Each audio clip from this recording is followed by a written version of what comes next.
Yes. सो ताजमहल अपना आप में एक बहुत मतलब it's a seventh wonder of the world जी। हेरिटेज साइट है, तो अपना आप में बहुत बड़ा टॉपिक है और इसको दर्शाना उतना ही चैलेंजिंग था। और मैं इसकी मतलब दाद भी देना चाहूंगा our visionary producer C S Suresh Jha कि उन्होंने इस सब्जेक्ट को बैक भी किया, बिकॉज क्योंकि मैं इस सब्जेक्ट को जब उनके पास लेके गया एंड ही वाज अमेज्ड, क्योंकि उनका भी एक विजन था इसके पीछे। उन्होंने मुझसे डिस्कस किया था कि दिस इज माय विजन कि मैं भी इस पे फिल्म बनाना चाहता हूँ। सो जब हमने फिल्म बनाई, इसके ऊपर बहुत ज्यादा रिसर्च करी कि इसके ऊपर कुछ ऐसी कंट्रोवर्सी क्रिएट ना हो जाए, इसके ऊपर कुछ विवाद ना उत्पन्न पैदा हो जाए, तो ये हमारा इंटरनल डिस्कशन हुआ था फिल्म से पहले कि ये फिल्म कहीं बैन ना हो जाए या लोग इसको बॉयकॉट ना कर दें। कहीं ना कहीं ये हुआ भी, और इससे हुआ या हाँ। डेफिनेटली हुआ, बट क्योंकि हमने फिल्म में इतना ऑथेंटिक रिसर्च दिखाया है तो सेंसर बोर्ड से हमको हरी झंडी मिली है, क्लियरेंस मिली है, तो वैसा कुछ नहीं हुआ। We are fortunate.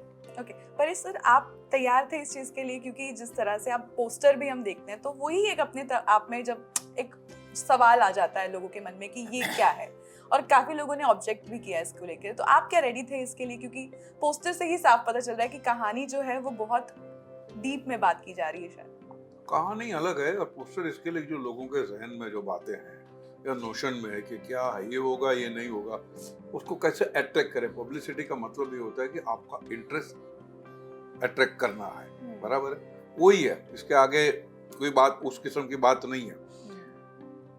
तो फिर लेकिन क्या होता है, थोड़ा बवाल मचता है और है हिंदुस्तान के अंदर होते रहता है ऐसा। ओके सर, आपको हमने देखा है कि काफी सब्जेक्टिव मूवीज क्या मिल जाती है आपको, या फिर आप ऐसा चूज करते हैं स्टोरी की कुछ थोड़ा सा अलग हो? क्योंकि नहीं, मैंने आप ओ माय गॉड का जिक्र करेंगे तो मैं ओ माय गॉड का भी जिक्र करूंगा, धर्म संकट में है उसका भी जिक्र करूंगा, फिर नंदिता दास की पिक्चर फिराक है या फिर रोड टू संगम है, ये सब मजेदार कहानियां हैं, मीनिंगफुल कहानियां, बहुत बड़ी बात कहती है। वैसे ही ये फिल्म है, ऐसे कोई हिंदू मुसलमान वाली बात नहीं है, इसमें इसके पीछे कोई एजेंडा नहीं है।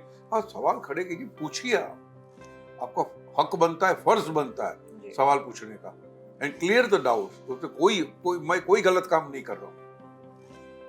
तो आप उन ऑडियंस को क्या कहेंगे जो बहुत ज्यादा इस पर सवाल खड़े करने लगते हैं? नहीं, सवाल उठाइए ना, फिल्म देखने के बाद सवाल उठाइए, लेकिन कुछ लोगों के लिए पेशा है कि देखने से पहले बुमा बुम करो, वो तो होता रहता है।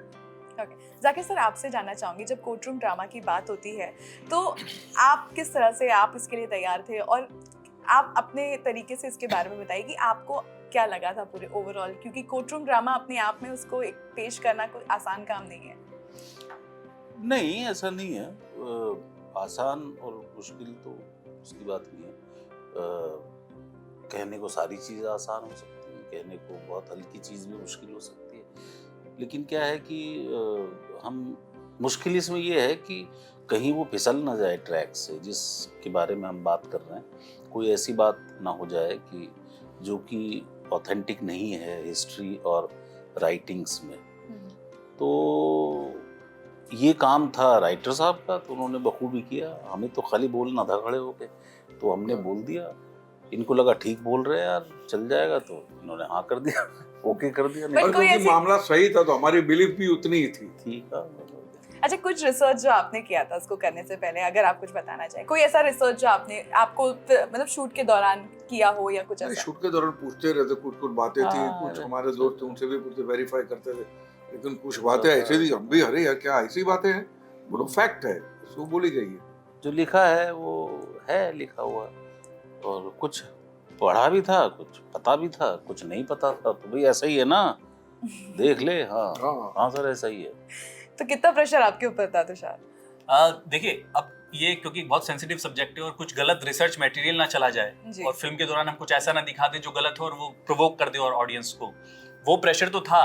और डेफिनेटली मैं दो इतने सीनियर एक्टर्स को हैंडल कर रहा था, तो वो भी एक प्रेशर था कि कुछ मैं गलत बात इनके जरिए ना बुलवा दूं, या वो भी बहुत बड़ी रिस्पॉन्सिबिलिटी थी। एंड थैंक्स टू देम कि लोगों ने मुझे बहुत सेट पे इजी रखा।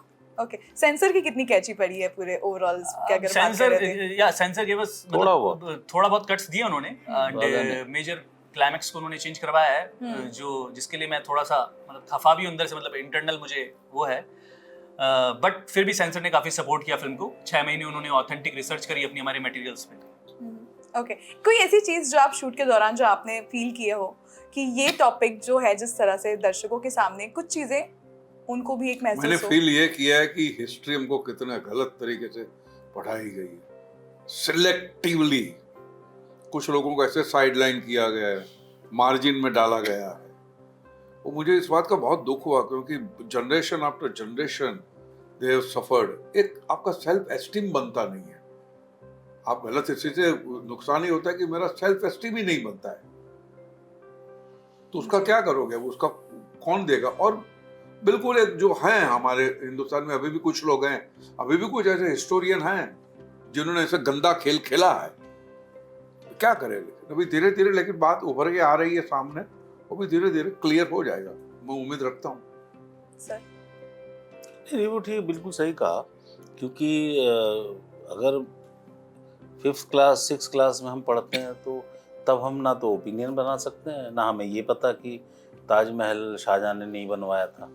हम तो यही पढ़ेंगे भी, ये किताब में आएगा, इसी का सवाल देना है, इसी से 5वीं पास करनी है, सही 6ठी बात है, पास यही करनी होता है। हमारा तो फंक्शन वही होता है, वही ये है। पास कर ली जिसने भी बनाया है ये वो। बनाया तो सवाल ही नहीं है।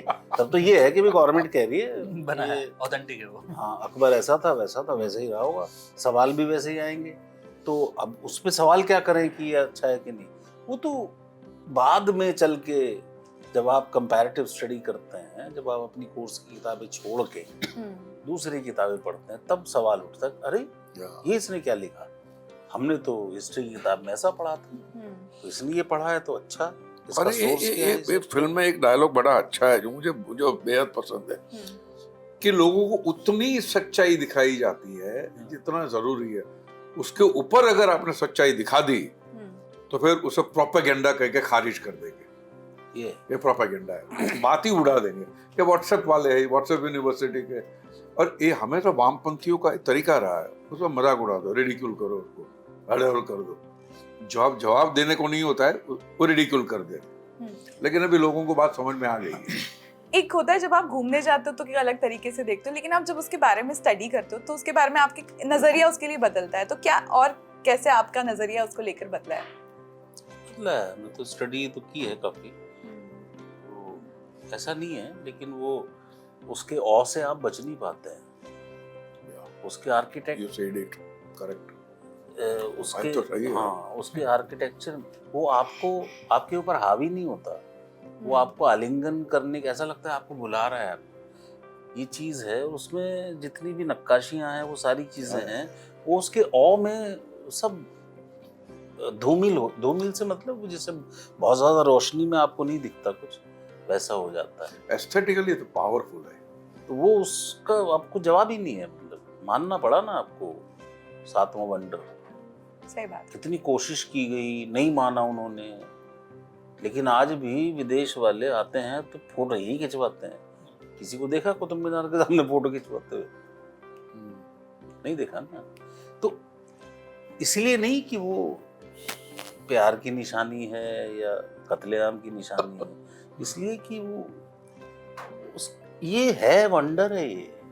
मतलब ये आप इसको जितना देखो उतना कम लगता है। अभी भी आप कुछ देख रहे हो तो उसके बारे में अगर क्या? नहीं, वो बहुत कुछ है इसमें, मैं पिछले इंटरव्यू में बता चुका हूँ। वो छोड़ दीजिए। थोड़ा सा मुझे भी बता दीजिए। इसमें बहुत सारी चीजें हैं, जब हमने इस पे स्टडी की थी, ड्रामा आपने देखा है? अभी मैंने ट्रेलर ही देखा है सर। नहीं, ताज देखा है आपने? जी। कब गई थी आपको आप? क्या लगा? वो टाइम हो गया कल सर काफी। जैसे आपने कहा कि हम जब पढ़ते हैं और उतना नहीं पता होता है आपको, आप स्कूल टाइम में होते हो या कुछ होता है तो आप उसकी उस तरह से नहीं देख पाते हो, इसलिए मैंने ये सवाल भी पूछा। आर्किटेक्चर की बात है, जो मैं बात कह रहा था, ये लाइनें देख रहे हैं आप, तो इसमें दरवाजा नहीं दिख रहा, वो मीनार में जाने का दरवाजा दिख रहा है उधर पीछे वाले, कितनी लाइन है उसमें? दरवाजा तो इंसान जाएगा तो 6 फुट का होगा ना। दूर से लगता है अरे इसको तो मैं वहां तक पहली मंजिल तक छू लूंगा, लेकिन 4थी लाइन तक हाथ नहीं जाता है। वो जो पर्सपेक्टिव है उसका, वो बड़ा कमाल है यार, बहुत ही अद्भुत है। जिसने सोचा है, जिसने इसको बनाया है, चाहे वो कन्वर्ट भी मतलब नकल करने के लिए अकल कितनी बहुत चाहिए। अकल चाहिए उसमें। सही ये बात। है। ओके, तो शायद लास्टली व्यूअर्स से क्या कहेंगे, और जिस तरह की कहानी है, एक मौका तो सबको मिलना चाहिए, तो आप किस तरह से उन लोगों को बोलेंगे जो कि थोड़ा सा नकारात्मक तरीके से इसके बारे में बात कर रहे हैं? मैं यही अपील करना चाहूँगा उनसे कि प्लीज़ आप पहले तो अपने जहन से निकाल दीजिए कि कोई व्हाट्सएप यूनिवर्सिटी से हमने उठा के फिल्म बनाई है, क्योंकि मेरे पास बहुत कमेंट्स आते हैं व्हाट्सएप यूनिवर्सिटी प्रोपेगेंडा फिल्म को आप देखिए और एक अलग पर्सपेक्टिव से दूसरा पक्ष भी जानने की कोशिश कीजिए, क्योंकि ये बहुत ज़्यादा ज़रूरी है। ज़रूरी नहीं कि हमको जो बचपन से पढ़ा है, हिस्ट्री की किताबों में पढ़ा है, वही बात सच हो, है ना। सर का एक डायलॉग है फिल्म में कि भाई आपने मुगलों के अलावा इतने सारे राजा थे, उनके बारे में क्यों नहीं पढ़ा है इतना ज़्यादा, और सिर्फ यही पढ़ा है अकबर महान, औरंगजेब सर्वशक्तिमान, शाहजहां प्यार की पहचान।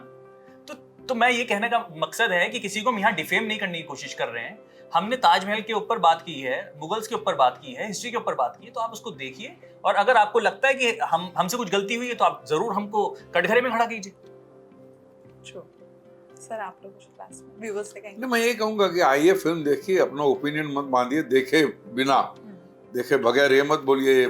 और जो लोग प्रोपेगेंडा बोलते हैं उन लोगों की बातों पे मैं तो ध्यान ही नहीं देता हूँ, होते रहे बकते रहते हैं। आइए फिल्म देखिए, 31 को रिलीज हो रही है। Thank you very much. Thank you so much sir हमरा के साथ जुड़ने के लिए। Thank you. Snehil Yadav, ABP news, Mumbai.